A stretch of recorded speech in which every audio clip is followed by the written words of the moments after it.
versículos 1 al 13, Ruth 2, versículos 1 al 13. Leemos en inglés y luego en español.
Ir al campo a recoger espigas en pos de aquel a cuyos ojos halle gracia.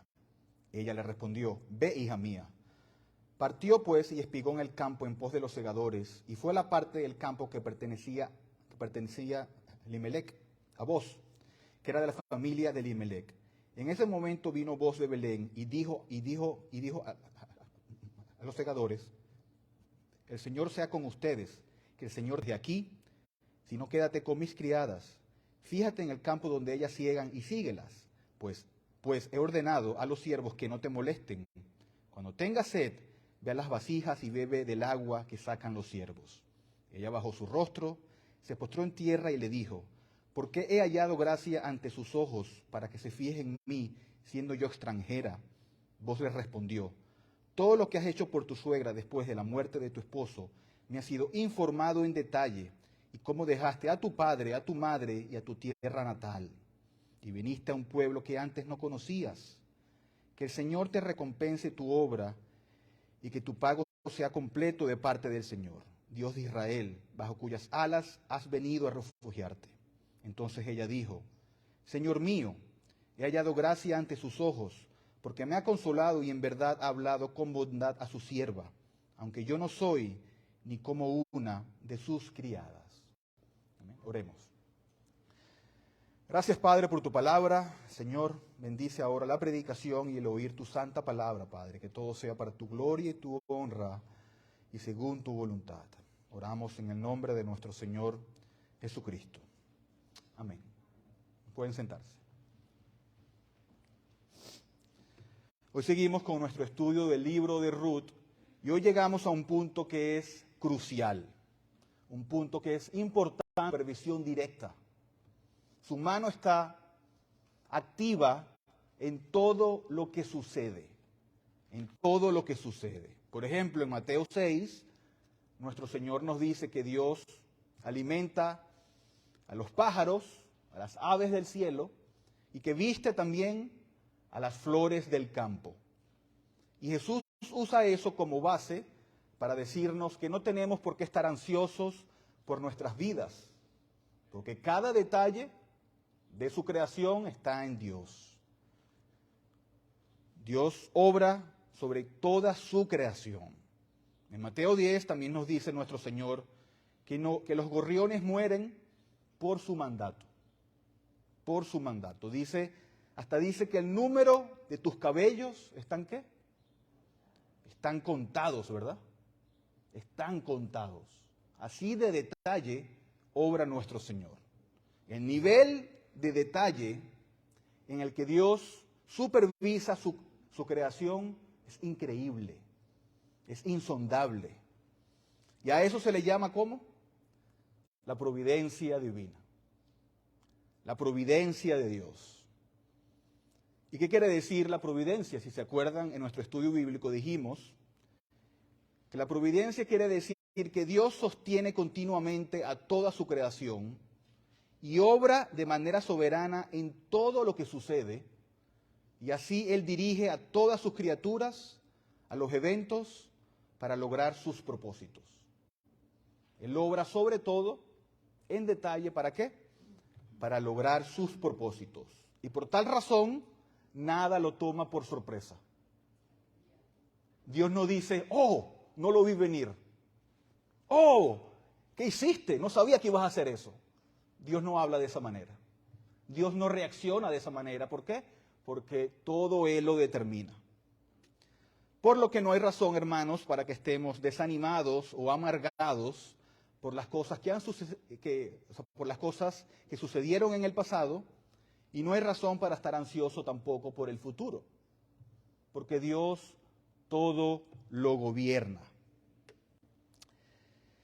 Y el capítulo que cierra, el versículo que cierra el capítulo 1 de Ruth,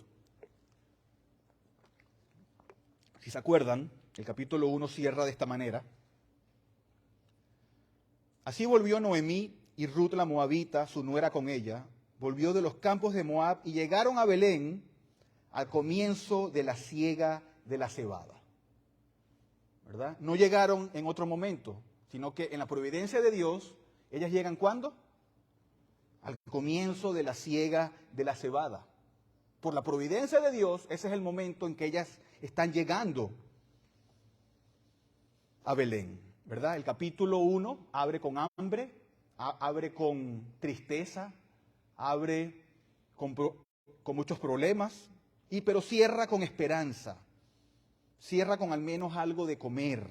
Ya hay comida en la tierra de Belén. Y cuando pasamos ahora al capítulo 2, el capítulo 2 empieza con la introducción de un nuevo personaje en la historia,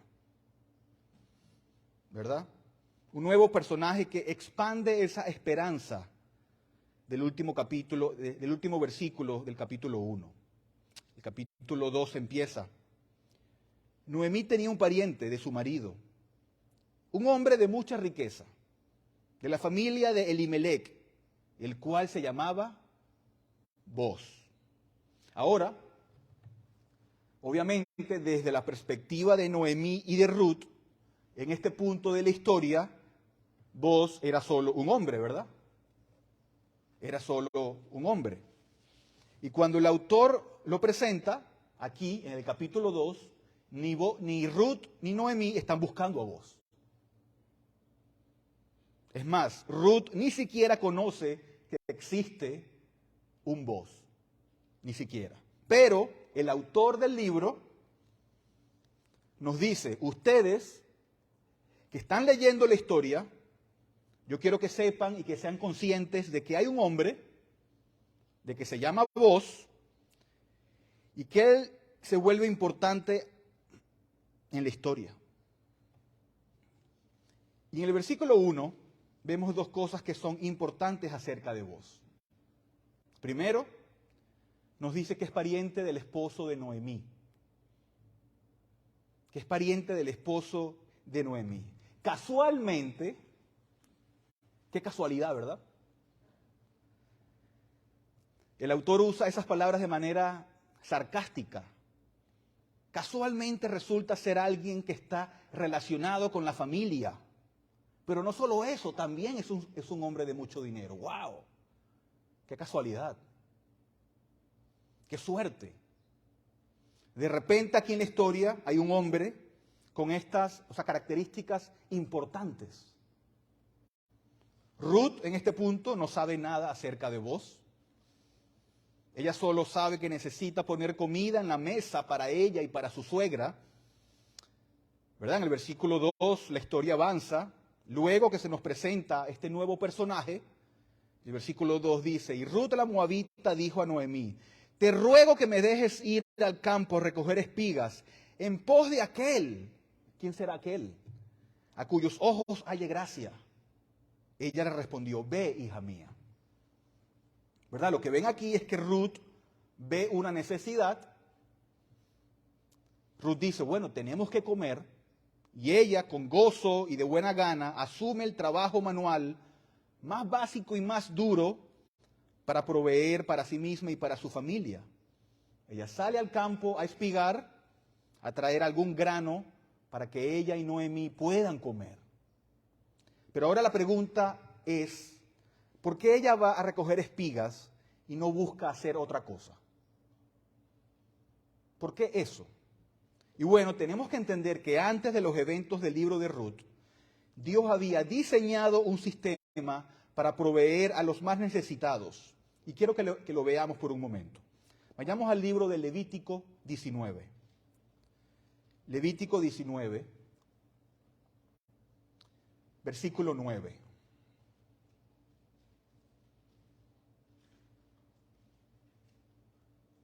Levítico 19, versículo 9 dice, cuando ciegues la cosecha de tu tierra, no cegarás hasta los últimos rincones de tu campo, ni espigarás el sobrante de tu cosecha. Tampoco rebuscarás tu viña, ni recogerás el fruto caído de tu viña. Ahora oye, lo dejarás para el pobre y para el extranjero. Yo soy el Señor tu Dios. Increíble, ¿verdad? También Levítico 23. Levítico 23, versículo 22, dice, cuando cieguen la cosecha de su tierra, no cegarán hasta el último rincón de ella, ni espigarán el sobrante de su cosecha. Los dejarán para el pobre y para el extranjero. Yo soy el Señor su Dios. ¡Wow! Dios es un genio. Deuteronomio 24. Deuteronomio 24, versículo 19 en adelante dice, cuando ciegues tu cosecha en tu campo y olvides alguna gavilla en el campo, no regresarás a recogerla, será para el extranjero, para el huérfano y para la viuda, para que el Señor tu Dios te bendiga en toda obra de tus manos. Cuando sacudas tus olivos, no recorrerás las ramas que hayas dejado tras de ti, serán para el extranjero, para el huérfano y para la viuda. Cuando vendimmies tu viña, no la repasarás. Será para el extranjero, para el huérfano y para la viuda. Recordarás que tú fuiste esclavo en la tierra de Egipto, por tanto yo te mando que hagas estas cosas. ¡Wow! Dios en su misericordia y en su bondad está cuidando de aquellos que son más necesitados. Y aquí vemos un par de cosas acerca de la grandeza y el amor de Dios. Primero, eso, que Él provee para los necesitados, Él provee para los huérfanos, para las viudas.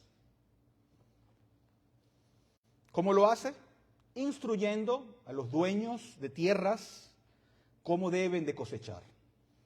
No recojan todo. Lo que caiga a la tierra no lo recojan, déjenlo para que ellos puedan venir y puedan comer. Pero eso no es traído a ellos. Ellos mismos, las viudas, los huérfanos, tienen que salir para ganárselo. Lo que quiere decir que Dios también preserva su dignidad al mismo tiempo. Porque ellos tienen que trabajar también para comer. Ahora, la Escritura también nos dice en Santiago 1:27 que la religión pura y sin mancha delante de nuestro Dios y Padre es esta: visitar a los huérfanos y a las viudas en sus aflicciones y guardarse sin mancha del mundo. Y también puedes ir a los Salmos y ver lugares en donde las Escrituras hablan de cómo Dios cuida de las viudas y cómo es un padre para los huérfanos. Por ejemplo, en el Salmo 68, versículo 5 dice: Padre de los huérfanos y defensor de las viudas es Dios en su santa morada. Y cuando vemos estos versículos, cuando vemos cómo Dios ordena y diseña la vida nacional de su pueblo de manera que garantice el cuidado de los necesitados, vemos cómo Dios se preocupa de ellos, de aquellos que no tienen los medios para proveerse para sí mismos, y cómo crea un sistema para proveer para ellos. ¿No es eso maravilloso?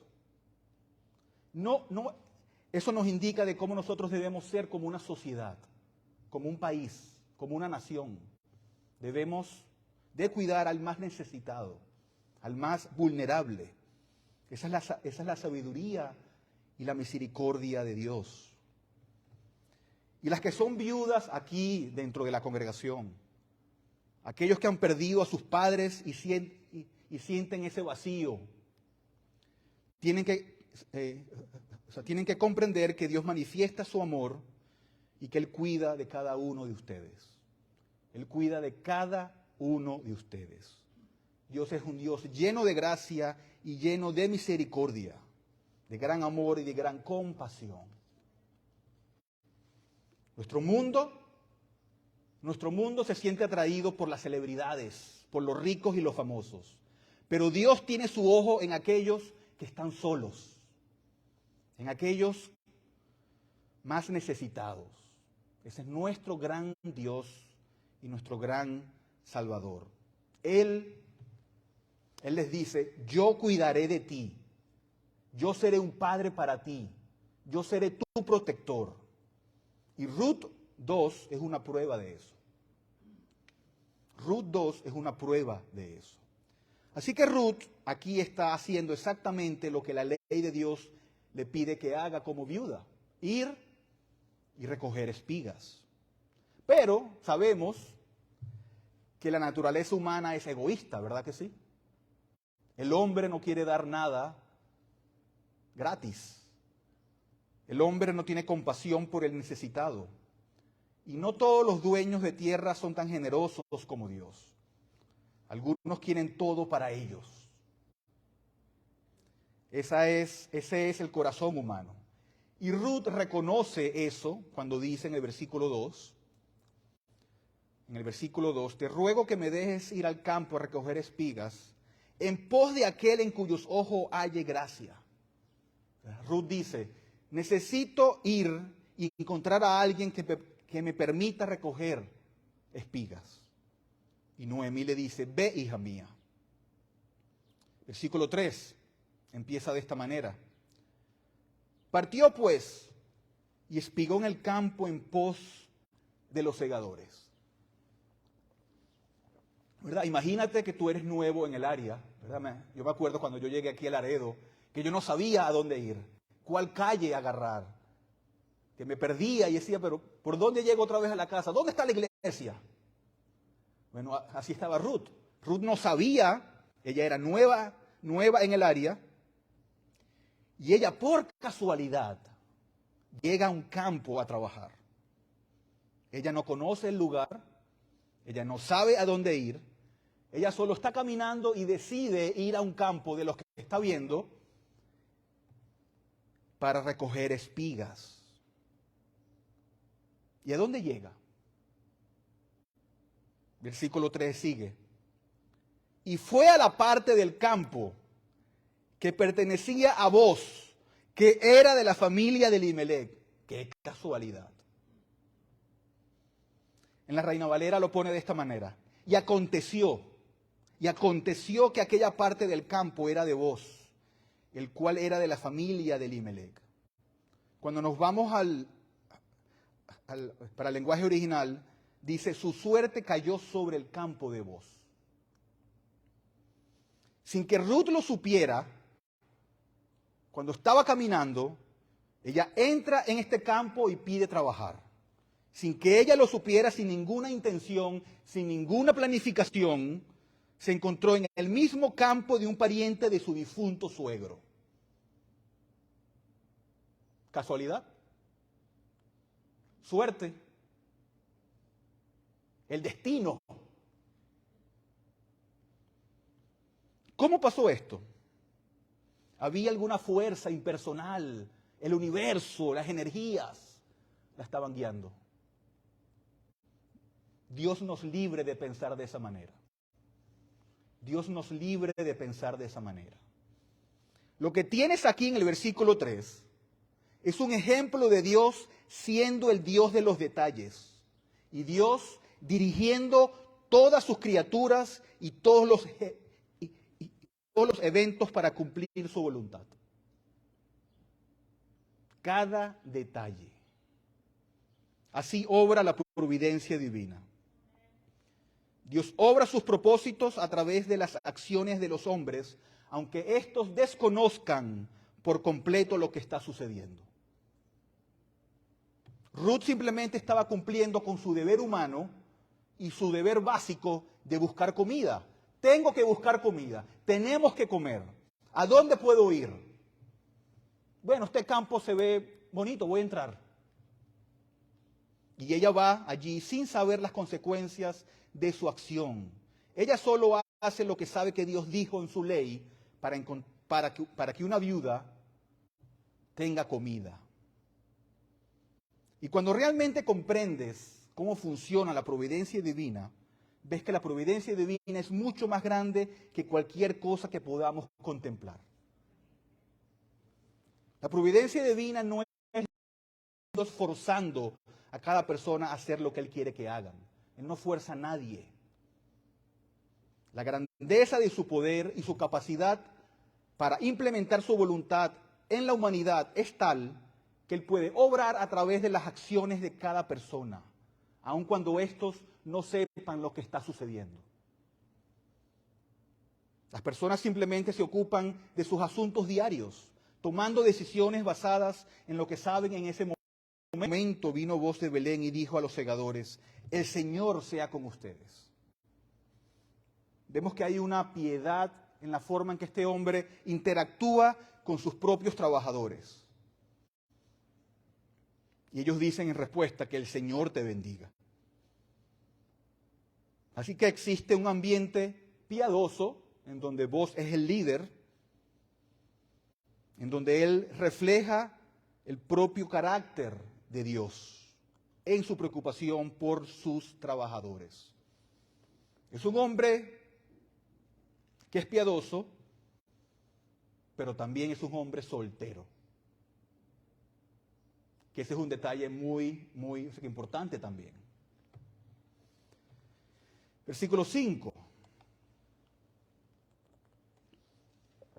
Entonces Booz dijo a su siervo que estaba a cargo de los segadores, ¿de quién es esta joven?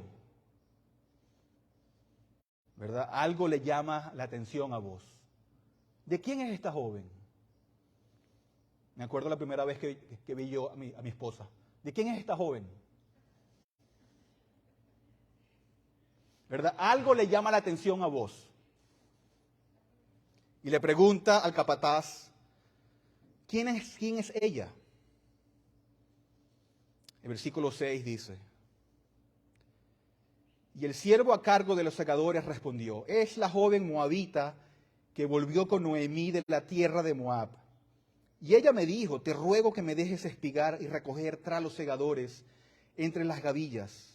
Y vino y ha permanecido desde la mañana hasta ahora.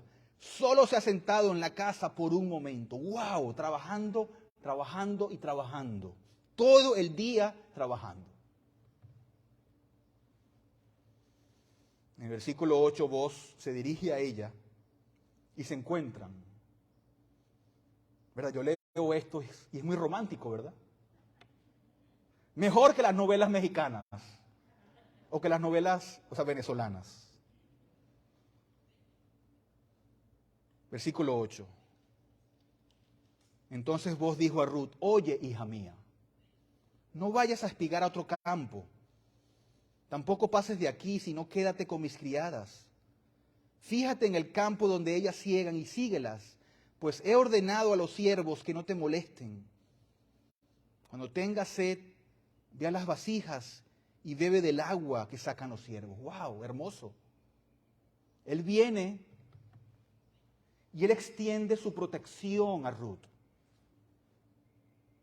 Este es un hombre de gran riqueza, un hombre piadoso, y va a Ruth y le dice: te voy a proteger. ¡Wow! Versículo 10. Ella bajó su rostro, se postró en tierra y le dijo: ¿por qué he hallado gracia ante tus ojos para que se fije en mí, siendo yo extranjera? Ruth le dice: ¿por qué estás siendo tan amable? No esperaba que alguien fuera tan amable conmigo. No esperaba que haya alguien con tanta gracia y tanta misericordia. ¿Por qué estás siendo amable vos? Bueno, ya vimos que él es un hombre piadoso. Y por ser un hombre piadoso, él solamente refleja algo del carácter de Dios. Él refleja el carácter de Dios. Y si Dios es un Dios que se preocupa por las viudas, todo hombre piadoso va a ser también un hombre que se preocupe por las viudas. Un hombre que hace lo que tenga que hacer por ayudar. Vos simplemente está reflejando el carácter de Dios al proteger a Ruth. Es un instrumento en las manos de Dios en la vida de Ruth. Versículo 11. Vos respondió: todo lo que has hecho por tu suegra después de la muerte de tu esposo me ha sido informado en detalle. Wow. Él tenía toda la información. Y cómo dejaste a tu padre y a tu madre y tu tierra natal y viniste a un pueblo que antes no conocías. ¿Verdad? Él está hablando bien de ella. Sé todo lo que has hecho y estoy impresionado de todo lo que has hecho. Que el Señor te recompense tu obra y que tu pago sea completo de parte del Señor, Dios de Israel, bajo cuyas alas has venido a refugiarte.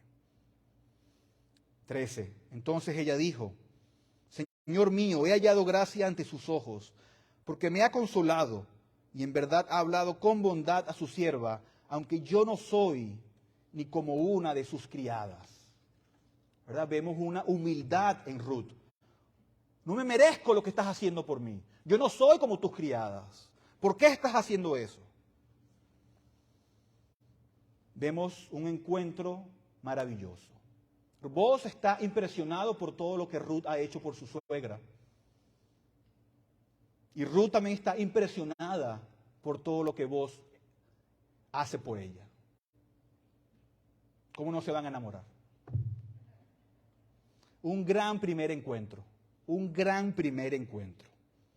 Ahora, la próxima semana veremos cómo esto se desarrolla en los versículos 14 al 23. Pero ahora solo quiero que noten algunas cosas en esta historia para ayudarlos a vivir a la luz de la providencia divina. Yo quiero ayudarles a vivir a la luz de la providencia divina. Ya hemos visto la historia y quiero darles 3 cosas que te van a ayudar a vivir considerando la providencia divina. Punto número 1. Punto número 1, muy sencillo. Recuerda la providencia divina. Recuerda la providencia divina. Recuerda que Dios ha orquestado tus circunstancias para lograr sus propósitos. Dios está en medio de cada detalle. Las cosas no son al azar, hermanos. La mano de Dios está sobre todo lo que sucede, todo. Él obra a través de cada detalle para lograr sus propósitos. Y este pasaje de Ruth 2 destaca que Dios gobierna. Él está a cargo de su creación. Las circunstancias de tu vida están todas bajo la providencia divina. Todo lo que te sucedió a ti en el pasado fue un instrumento de Dios para cumplir su voluntad en el presente y en el futuro. Dios está sobre todos los detalles, tanto grandes como pequeños, en toda la creación, en las vastas galaxias, tanto en los micro detalles de la vida, en cada molécula y en cada átomo. Y entendemos que no podemos conectar todos los puntos, que no podemos entenderlo de manera plena, así que no lo intentemos. No lo intentemos. Simplemente vivimos la vida de acuerdo con nuestro deber y nuestras responsabilidades y confiamos en Dios para lograr sus propósitos. La más pequeña de las cosas que parecen tan poco importantes para nosotros podría ser el punto decisivo para la providencia divina, tal como lo fue con Ruth. Entonces, primero, ¿qué hacemos? Recordamos la providencia divina a medida que avanzamos en la vida. 2. Respondes a la providencia divina. Respondes a la providencia divina. Aquí, en esta historia de Ruth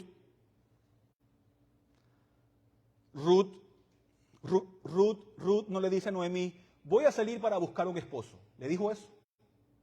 No. Voy a buscar un hombre, me siento sola. No. Ella dijo, tenemos que comer, voy a ir al campo a buscar comida. ¿Qué está haciendo Ruth? Ruth estaba cumpliendo con su deber ese día, con su responsabilidad. Ella actuó según su necesidad. Ella tenía una responsabilidad con Noemí.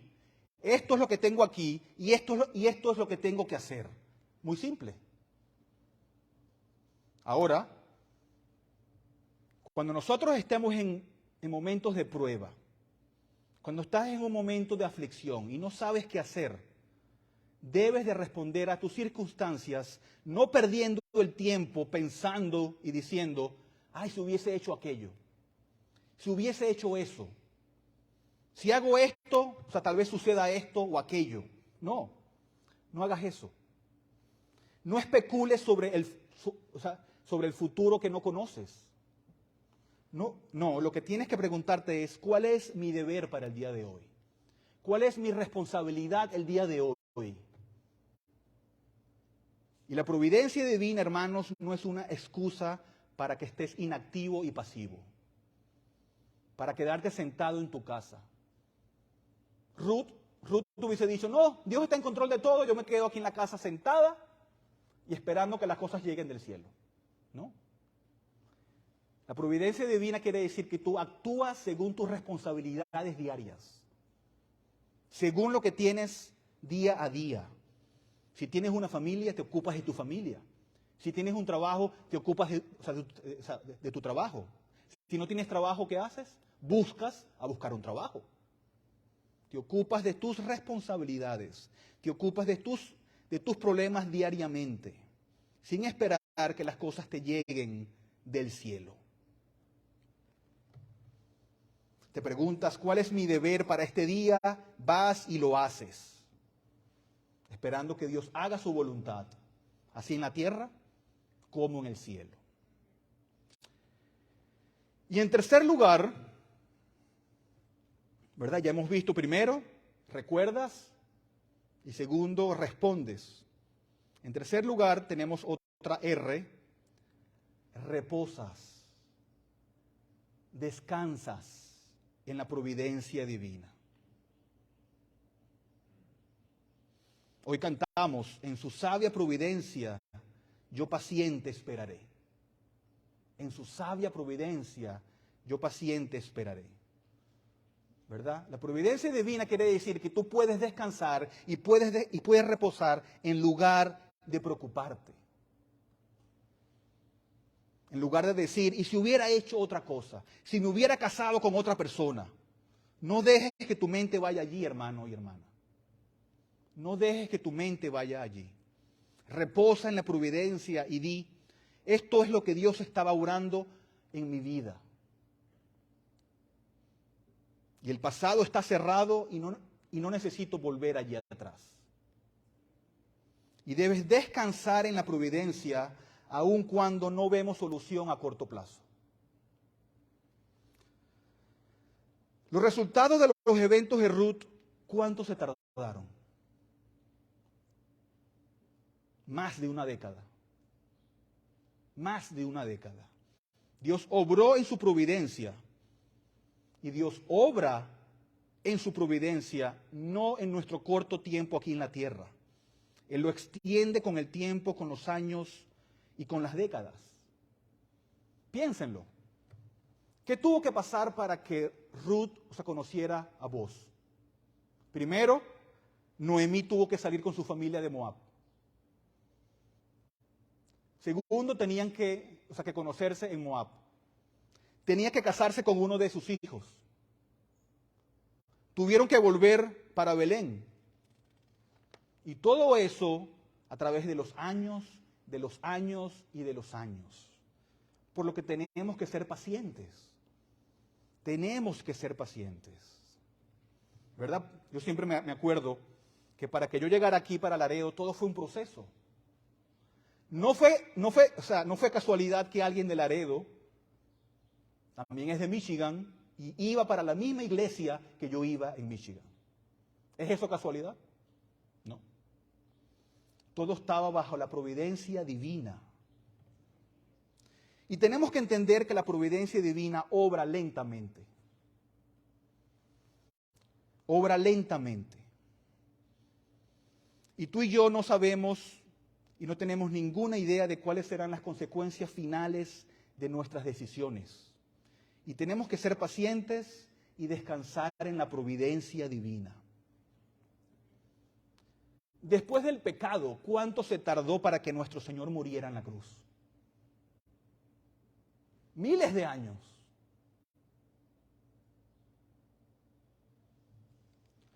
Y te quiero decir algo para terminar.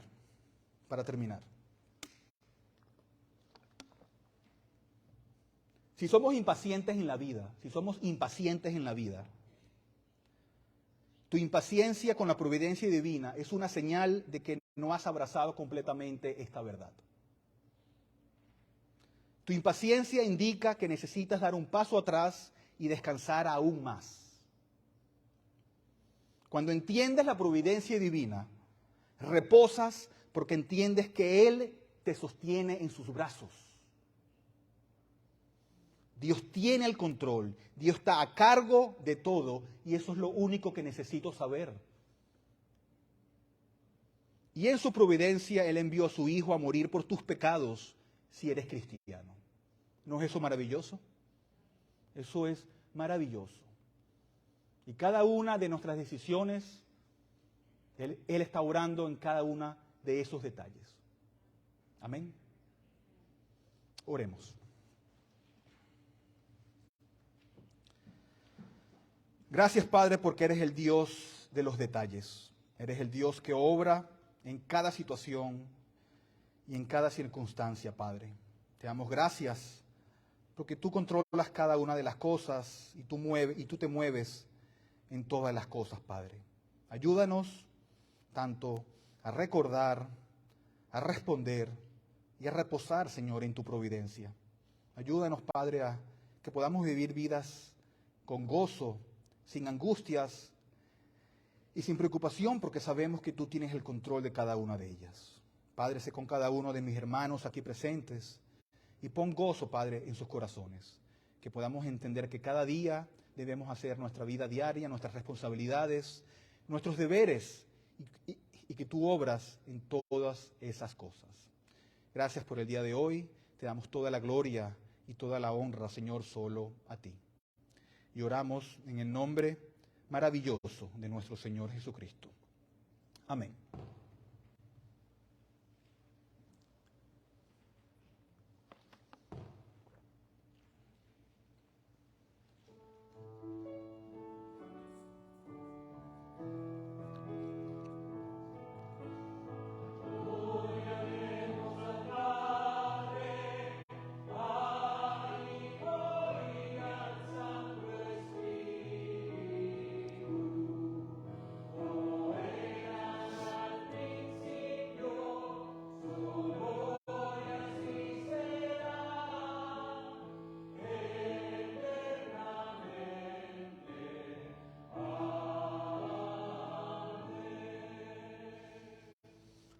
Oigan la bendición de Dios.